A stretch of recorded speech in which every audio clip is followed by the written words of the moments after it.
Alright, we're here. We're gonna be checking out the Springtrap shit. Seeing how he plays.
Alright, let's get into this. Holy Lord, Almighty Father, everlasting God, and Father of our Lord Jesus Christ, I promise to give my soul to Satan.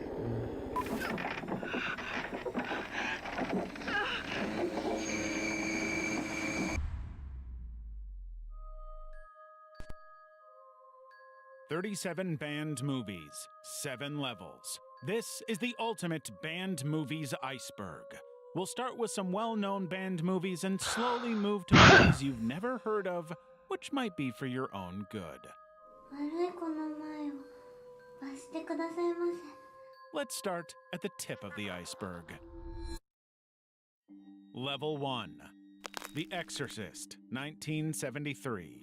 William Friedkin's The Exorcist follows 12-year-old Regan McNeil's descent into demonic possession and her mother's desperate efforts to save her through a harrowing and Where is Trail increasingly Torment? disturbing Catholic exorcism.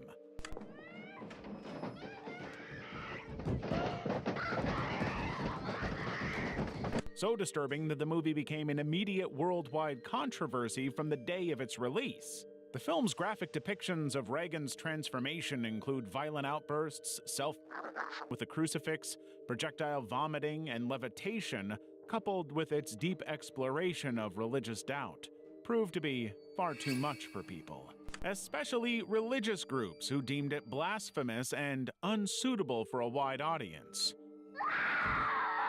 Within months, the movie was banned or extremely censored in over 40 countries all over the world.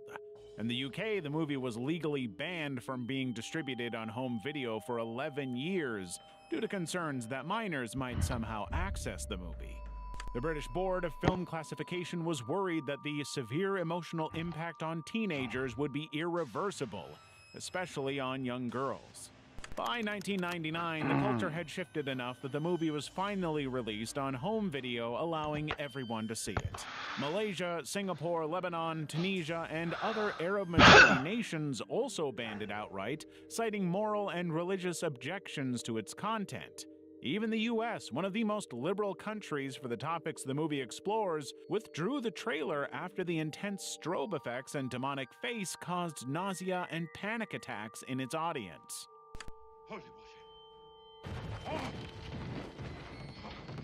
But, as always, the bans only made the movie more popular.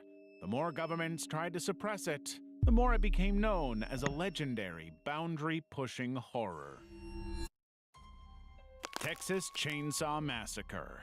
The Texas Chainsaw Massacre follows a group of friends who encounter a family in the sleepy backwoods of rural Texas. After they step foot inside this creepy-looking house, they soon fall victim to Leatherface, a chainsaw-wielding killer, and his deranged relatives. But unlike more modern movies, the movie doesn't get its scares or even its tension from overwhelming gore. Instead, its tension is built into the relentless psychological terror at its heart. Scenes of implied dismemberment, prolonged There's not chases, one up and the there, that's infamous dumb. meat hook impalement are just moments of Wow, shock that's to dumb. break up the true terror of the family at the heart of the story. But what made this movie so controversial and worthy of a ban is how undeniably real the whole thing feels. The Texas Chainsaw Massacre was not backed by a major studio, meaning the filmmakers were shooting independently whenever they saw fit. That gave the movie a grainy documentary-style texture, which just made the whole thing feel more raw and chaotic. It's as though the camera happens to catch everything by accident. The sudden brutal killings have no narrative justification. The killers just decide to do it. There's no happy ending, no Hollywood optimism. The movie is unrelentingly nihilistic, with no moral resolution and with survivors left traumatized and perpetrators unpunished. All of that proved to be far too much for people to cope with, and that led to bans in at least 12 different countries, with the ban lasting decades. Germany being the longest holdout, eventually lifting the ban in 2011 and allowing people to indulge in the disturbing, brutal tone of the movie. Chevy is called the heartbeat of America, like the people who keep this country moving. For them, only America's most dependable truck will do. In every Chevy truck, dependability comes standard. With Asana, you can manage any kind of work. From project intake, to campaign management, to strategic planning, or anything else your team works on. Asana works That's for crazy. you. Try it for free at asana.com. Don't Go in the House. Don't Go in the House follows Donnie Kohler, a traumatized man who suffers from traumatic memories of a childhood where his mother burned him as punishment, leaving him fixated on fire and detached from reality. When she dies, Donnie constructs a fireproof room and sets out to women with a flamethrower, culminating in hallucinations of his mother's vengeful corpse. But the movie came out just at the moment that the UK was having a serious moral panic. Conservative politicians were seriously worried that extreme horror movies like The Evil Dead and Holocaust were destroying modern decency. They passed a law to ban what they called video nasties. Then Don't Go in the House came out. From the second it was released, critics worldwide condemned it for its abusive and misogynistic violence, particularly the flamethrower murders and Donnie's psychological unraveling. The film's most notorious scene features a woman stripped naked, chained to a ceiling, and set on fire while the camera lingers on her agonized screams. It's a sequence that's often been called exploitative and sadistic, and it was instantly banned. British authorities confiscated uncertified copies of the movie, and anybody caught selling it could be put in prison. For over a decade, the movie was legally banned, and even when the law was repealed, the only versions released were heavily censored. The movie's lingering obsession on burning victims matches its protagonist, but it doesn't make the movie easy to stomach. Yet the ban just made it even more of a cult movie, with people seeking it out under the radar to see what all the fuss was about. Level 2. I'm not even doing that right. Hostel Jesus. Part 2, 2007. In 2007, Eli Roth released the sequel to his 2005 horror hit, Hostel, which itself was pretty controversial, but Hostel Part 2 would be a lot more scandalous. The movie follows 3 American art students, Beth, Whitney, and Lorna, who are lured to a Slovakian hostel under the guise of a spa retreat. I wish I could But fucking hit unbeknownst to that. them, they are auctioned online to wealthy clients who pay to and victims in a secret facility. But this movie really expands and digs into the lore of the franchise, exploring the psychology of the perpetrators, including an unexpectedly submissive family man, and the victims while escalating the brutality. The movie was censored worldwide far more than the first, purely because of the extent of violence throughout, especially one The key fuck was scene, that? the bloodbath.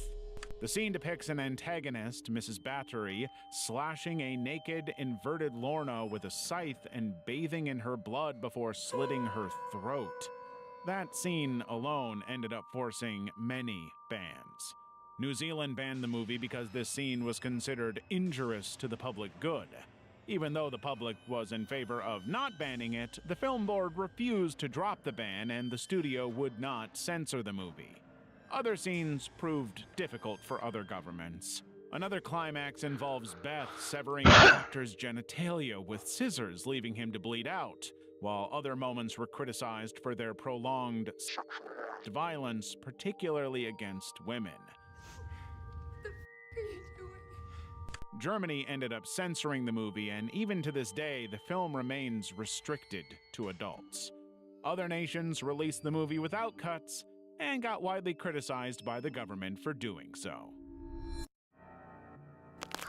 Apocalypse. Antonio Margheriti wanted to do something radical with his movie Cannibal Apocalypse. He wanted to blend How high Vietnam you War gotta aim trauma this with thing? cannibal horror to create something horrifying and culturally relevant.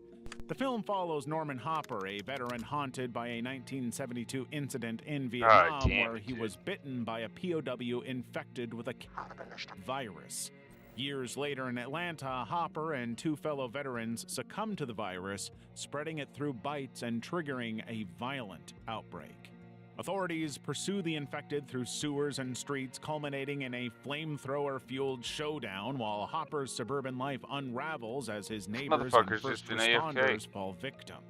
The movie came just after the Vietnam War in the 1970s, and Margheriti was one of many filmmakers opposed to the war and its aftermath. He made the movie specifically to criticize the dehumanizing impact, framing cannibalism as a metaphor for PTSD and the societal abandonment of veterans. But his producers had seen how successful the Dawn of the Dead trend was working out and wanted in, so they pressured him to amplify the gore to get more violent and chaotic. Soon enough, this pivot overshadowed the commentary entirely. The movie started adding new, increasingly graphic sequences, including a rat set ablaze for real in the sewers and a victim dismembered by an angle grinder. Those scenes ended up leading to global bans, with the UK classifying it as a video nasty, prosecuting distributors under obscenity laws and enforcing cuts until 2005. Margheriti had something important to say, and his movie had now been essentially dismissed because of his producers. The critics were all focused on the violence, dismissing anything the movie said about Vietnam. I'm not gonna lie, I use Grammarly every time I write. It helps me get the best grades possible while depleting the least amount of hours of my week. I'm a product marketer who's interested in how do I bring the voice of a user into the work that we do. Grammarly is just this That's crazy. amazing partner. It takes a lot of the heavy lifting off my plate so that I Should've been a can hit, focus for on sure. expanding and elevating ideas. As a media and journalism student, the integrity of my writing is super important. Grammarly's AI Compose can help me narrow down what to write about while preserving my authentic voice as a writer. The critical thinking and just your own personal pizzazz really makes the big difference. Whatever you're creating, whatever you're writing, whatever message you're trying to send, you can do it with a smile on your face and with absolute confidence that it's the right message you want to send. I'm Alex Diaz. Lauren Taylor, Claudia Chow, and I am a Grammarly I didn't user. know y'all could even go in there.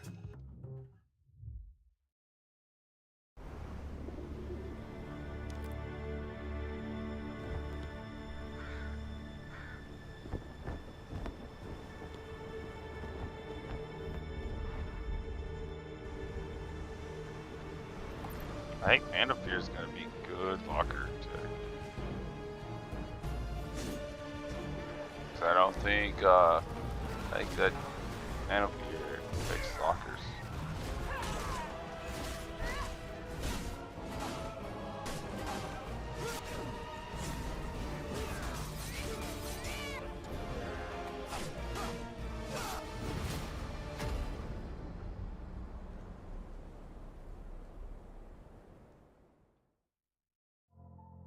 The Human Centipede series, 2009 to 2015. The Human Centipede trilogy was known for one thing: That's crazy. outrage. The first film, The Human Centipede, first sequence, follows deranged German surgeon Dr. Josef Where the Heiter, fuck did he who go? surgically connects 3 kidnapped victims mouth to anus to create a human centipede. Though the idea of it is extreme and gross, the movie actually shows very little of it and not much on-screen gore at all, with the BBFC deeming it relatively traditional horror and granting an uncut 18 certificate. The sequel, however, would be much, much worse. The Human Centipede 2 full sequence escalated the brutality to an unthinkable degree.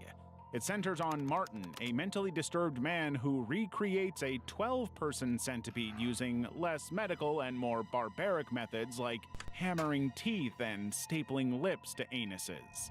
The BBFC initially banned the uncut version, calling it violent and potentially obscene, citing risks of harm and obscenity laws. After 32 cuts, including sandpaper and forced defecation scenes, it received an 18 rating. The ban fueled global outrage toward the movie, with critics condemning the nihilistic violence and dehumanization of victims, which even included the killing of a baby. The Human Centipede 3 final sequence pushed the absurdity further than either of the other movies. This final movie sees a psychopathic prison warden and his accountant create a 500-person centipede featuring scenes of mass castration and political satire. Hey, we did it! Well, Doctor, what do you think? Is it possible? Very clever, Mr. Butler. The BBFC permitted it uncut but criticized its frequent strong bloody violence, including waterboarding and sexual assault. Reviews widely trashed it as repetitive and overwhelmingly gory, but it was far less controversial than the second movie. In fact, the second had gone so far in trying to shock that the third could never top it. Pink Flamingos. John Waters' 1972 underground film Pink Flamingos centers on Divine, a drag queen criminal who proudly defends her tabloid-bestowed title as the filthiest person alive against rivals Connie and Raymond Marble. Could you give us some of your political beliefs? Everyone now, condone first-degree murder, advocate eat. Filth are my politics, filth is my life. Take whatever you like. The Marbles, portrayed as grotesque antagonists, run a kidnapping ring, imprisoning women to sell their infants to lesbian couples while funding distribution in schools. Their campaign to sabotage Divine escalates into mutual acts of depravity, including public exposure and animal cruelty, culminating in Divine consuming fresh dog feces to reaffirm her supremacy as a filthy, filthy person. Waters structured the plot as a deliberate provocation to everything decent in society, a series of scenes that would violate every imaginable cultural taboo. The film's most infamous moment, Divine eating real dog poop, was thought up as a publicity stunt to ensure audiences could never forget the movie. Other sequences, like a man rhythmically dilating his anus or live chickens crushed during a act, were included to maximize shock value and create as much controversy as possible. And John Waters loved that. It's what he lives for. He said, "To me, bad taste is what entertainment is all about," arguing that the film is a rebellion against good taste mainstream sensibilities, which is exactly why bans swiftly followed from the mainstream industry. The movie was banned in Switzerland and Australia and remains banned in New Zealand. The BBFC required 3 minutes of cuts before release, excising scenes of animal cruelty and explicit content involving the mother-son romance. In the U.S., Waters faced obscenity charges for even making the movie. Hicksville, New York, technically retains a legal threat against screening the movie, with Waters often joking he avoids the town to dodge arrest. But all of the backlash thrilled John Waters. He said that the reports of people vomiting and walking out were a standing ovation.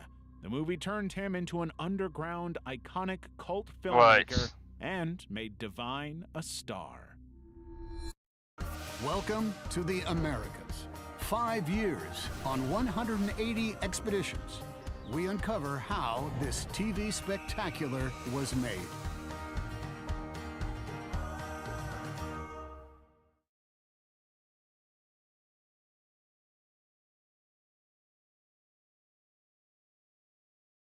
Summer's here, and with a new Toyota, you can go from here all the way to here. Made it. Every new Toyota comes with Toyota Care. That's the value you can expect from Toyota. Toyota, let's go places.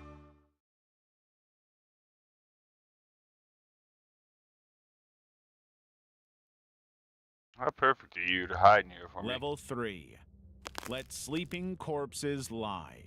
In Let Sleeping Corpses Lie, a machine designed to emit ultrasonic radiation to kill insects accidentally manages to reanimate corpses, triggering a rural zombie outbreak in England.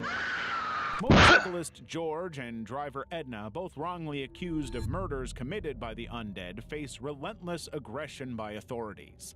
And no matter how much they deny it, a reactionary police inspector dismisses their claims, insisting the pair are drug-addled Satanists responsible for the carnage. Sign here and it'll be a lot easier for you. Admit How is that to not it? officers and it'll be all over. It was the corpses. The film's graphic violence sparked immediate backlash. Zombies disembowel victims, chew on their entrails, and the corpses. That's pretty standard zombie stuff, but the movie took it further with a addicted character's overdose and a new protest scene fueling more intense controversy. Its visceral gore and content led to inclusion on the UK's Video Nasties blacklist in the 1980s, with prosecutors citing severe depictions of brutality. But other countries were less concerned with the violence and more bothered by what it meant. The director, Jorge Grau, didn't just make a zombie movie, he made a social critique of institutional failure and environmental recklessness. The zombie plague stems from government-approved and environmentally damaging technology, while the police's continued scapegoating of George and Edna was a direct reflection of how society was marginalizing and ignoring the young people of the 1970s who embraced the alternative counterculture. Malaysia banned the film outright, citing explicit and violent content, but actually, the movie's themes of authoritarian incompetence and anti-establishment rhetoric likely contributed to the censorship, given the country's history of restricting works criticizing its leadership. In the final act of the movie, George destroys the radiation device, temporarily stopping the undead and effectively saving the world.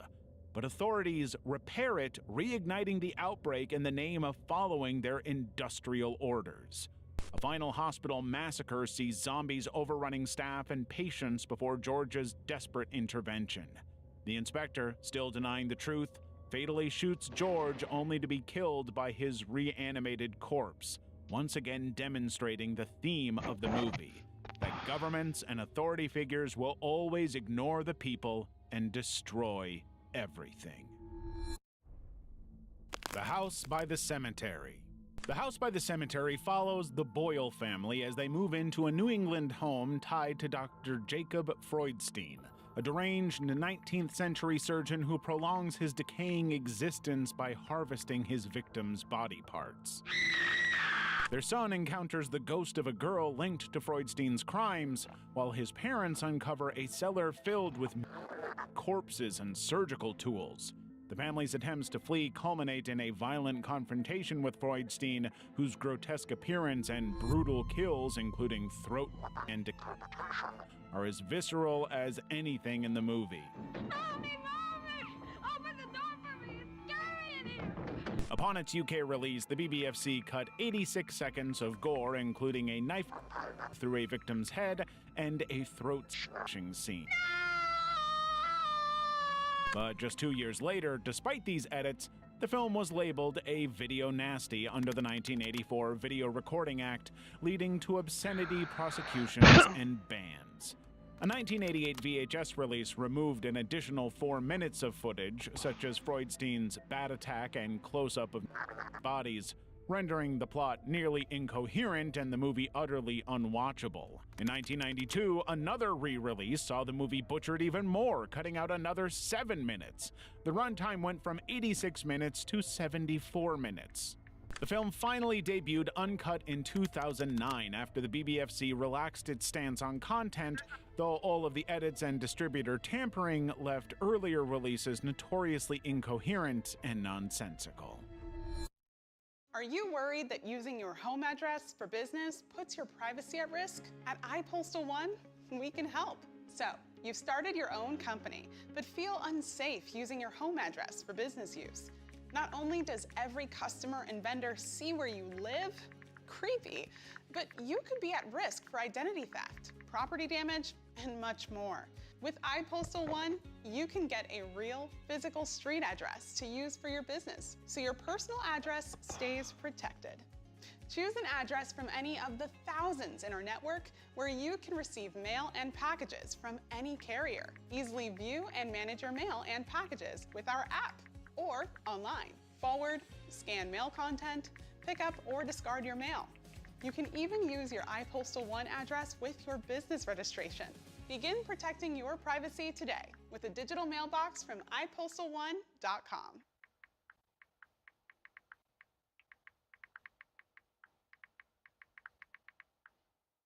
Jimmy John's finally has toasted sandwiches, including the new Chicken Bacon Ranch. Try one today. The Beyond, 1981. Lucio Fulci's The Beyond is all about Liza Merrill, a New Orleans woman who inherits a dilapidated Louisiana hotel unknowingly built atop one of 7 gateways to hell. The film opens in 1927 with the violent lynching of Warlock Schweik, whose death curses the property. Decades later, Liza's renovation efforts awaken malevolent forces, triggering a series of gruesome supernatural deaths. A plumber is attacked, a worker is devoured by tarantulas, and a woman's face is burned by acid. As the gateway opens, the dead rise, and Lila teams with local doctor John McCabe to survive the escalating chaos, culminating in their descent into a strange, otherworldly purgatory. Fulci has no interest in creating a cohesive narrative. He wants to just build a series of strange, disconnected, visceral set pieces. There's no clear explanations, just some hints. A cryptic book references the Hellgate, while flashbacks hint at Schweik's occult influence. But they're really just there to thread together grotesque sequences. But the amount of eye-based violence, including eyeball gouging and face disillusion, were too much for many people in the 1980s to tolerate. The movie was banned in the UK as a video nasty and heavily censored in the US release, with 11 minutes cut. However, the movie really was not that bad compared to others of the era. The film emerged during Italy's 1980s horror boom, where directors like Dario Argento and Lamberto Bava were making highly surreal and disturbing movies that included this kind of imagery. Today, The Beyond is considered a masterpiece, but it overcame a lot of controversy to reach that point. Zombie. The plot of Zombie centers on Matul, a Caribbean island where a voodoo curse resurrects the dead, leading to attacks on the living. After a zombie-infected boat drifts into New York Harbor, a New York journalist and a scientist's daughter travel to the island alongside hired guides, encountering Dr. Menard, who struggles to contain the outbreak. Like many horror movies from the 1980s, the movie features some pretty intense and highly gory sequences, including a zombie assault on a shark underwater and, maybe the most graphic of the entire movie, a woman's eye impaled on a splintered door frame during a home invasion.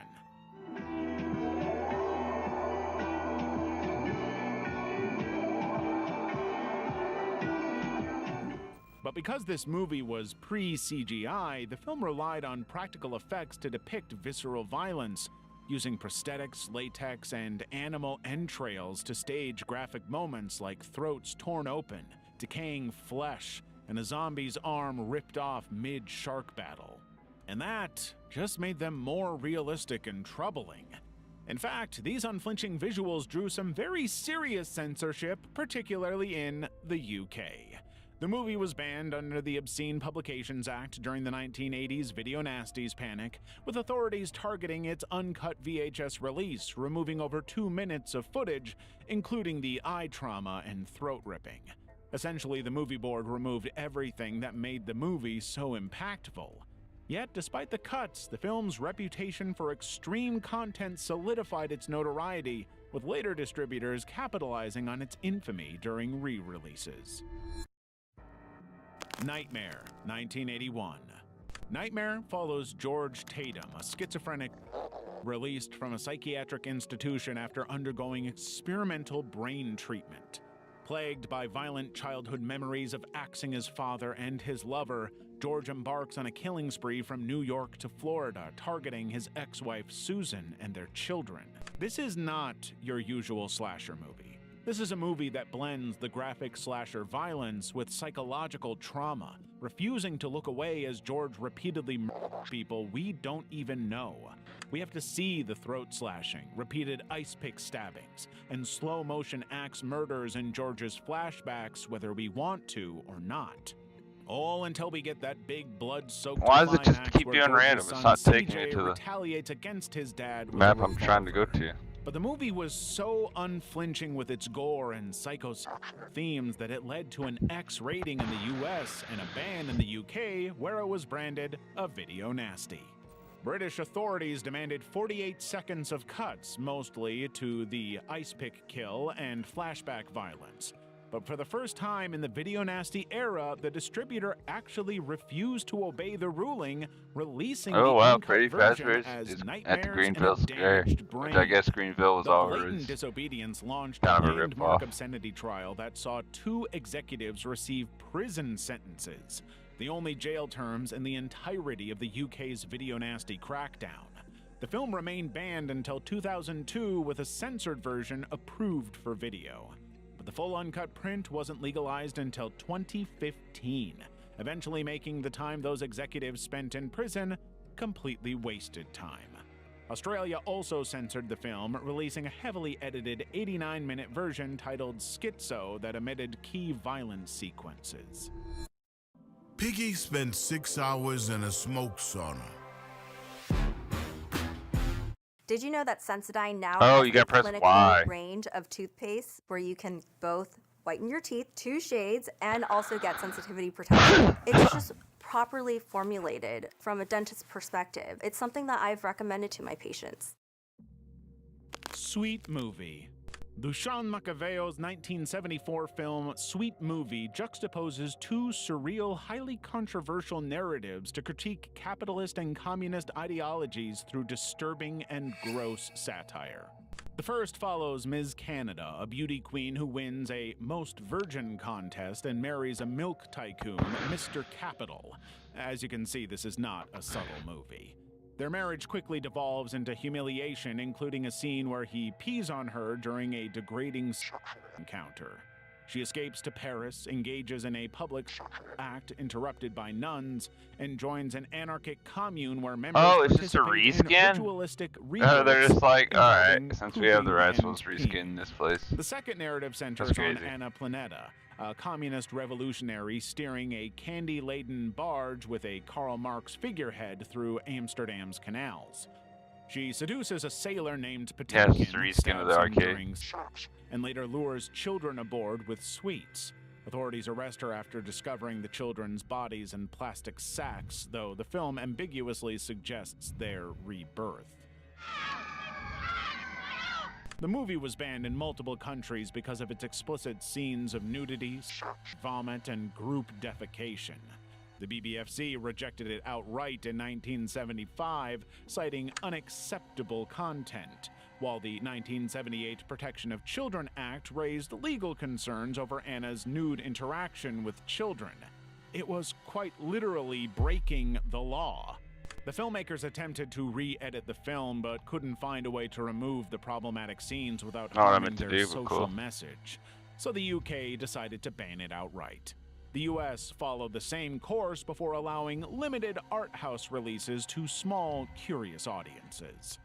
But the movie's blending of political commentary with visceral shock tactics worked for the audience that wanted it, but the graphic imagery continues to overshadow its satirical intent. Level 4. Evil Speak. Evil Speak follows Stanley Coopersmith, a bullied orphan at a military academy who discovers a hidden satanic manuscript beneath the school's chapel.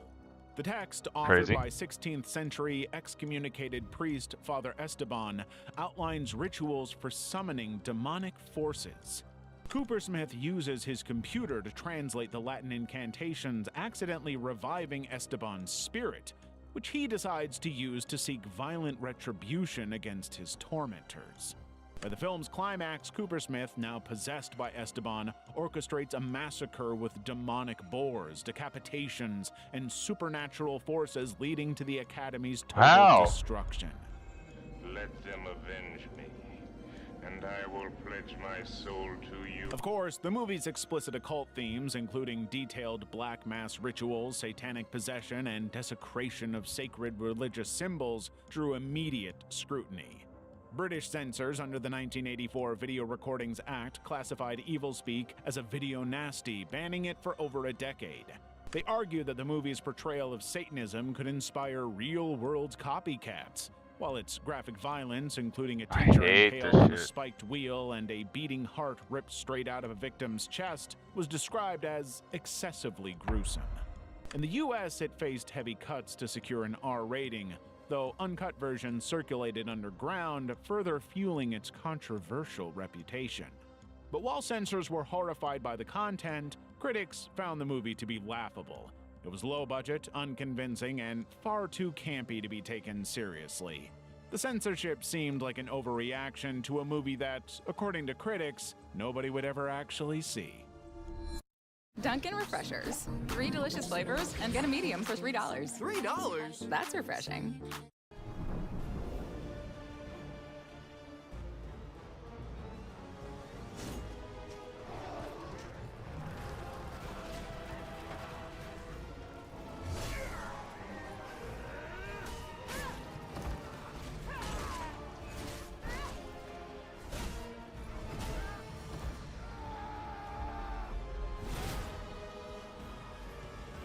Game of Thrones, King's Road. Download now. Maniac.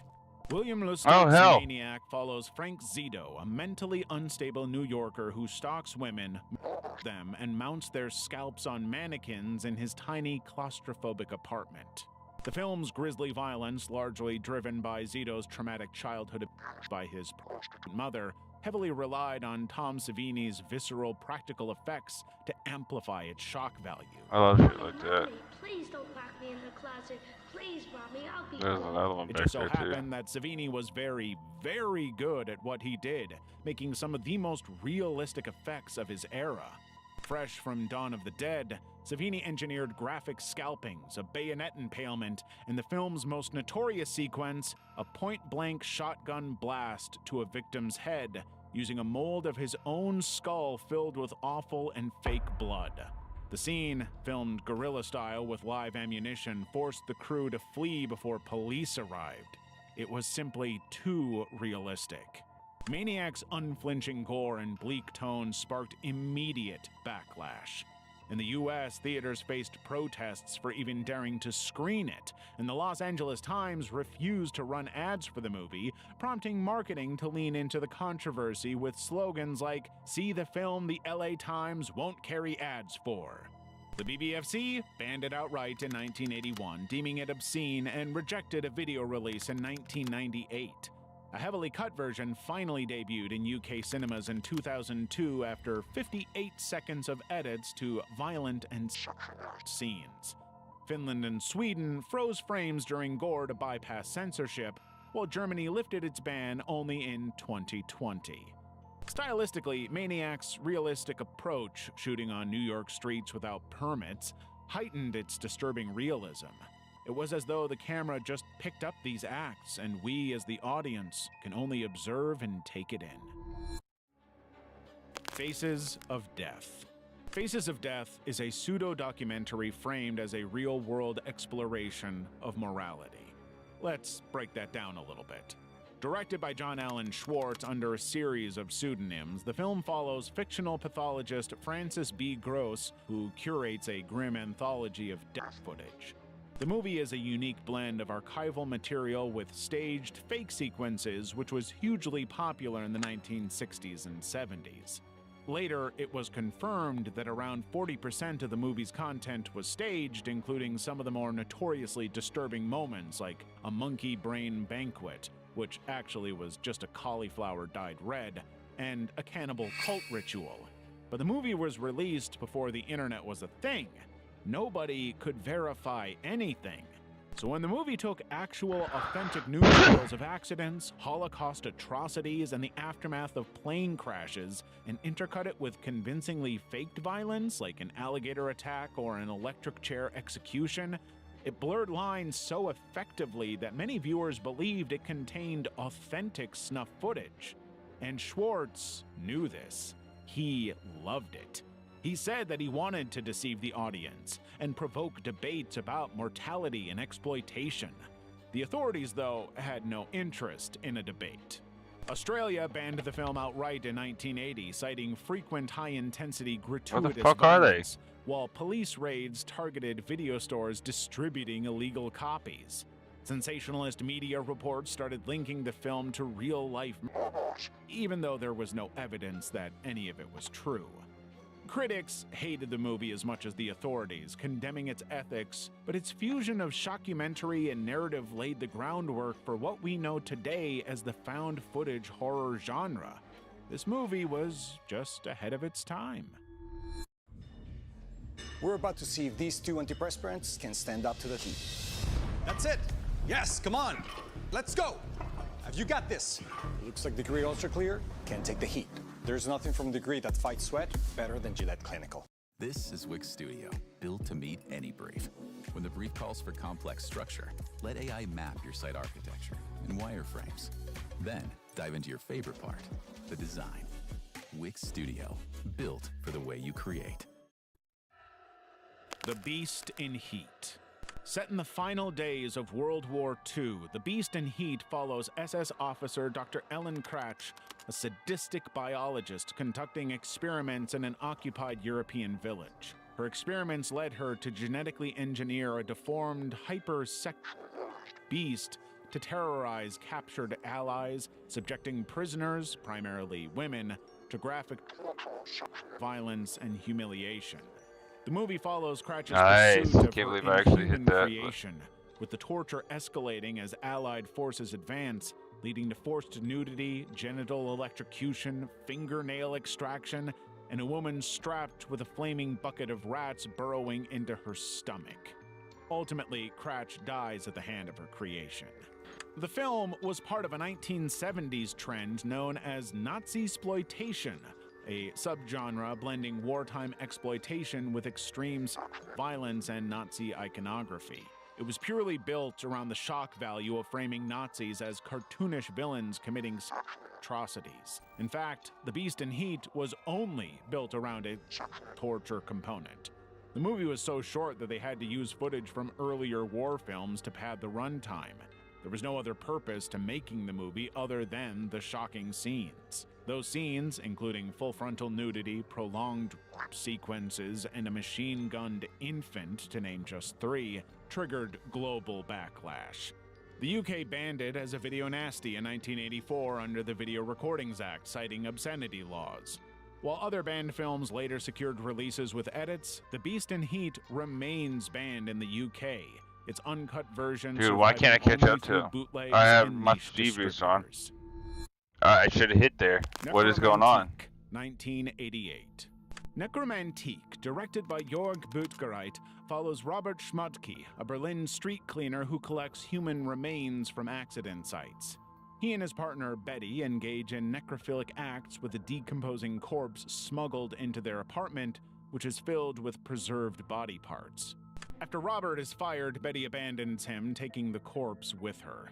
Lost without his routine, Robert's mental collapse escalates into killing their cat, worker, and ultimately committing suicide while the film's explicit depiction of necrophilia, animal cruelty, including a real cat which was actually killed on camera, and uncensored gore sparked immediate backlash.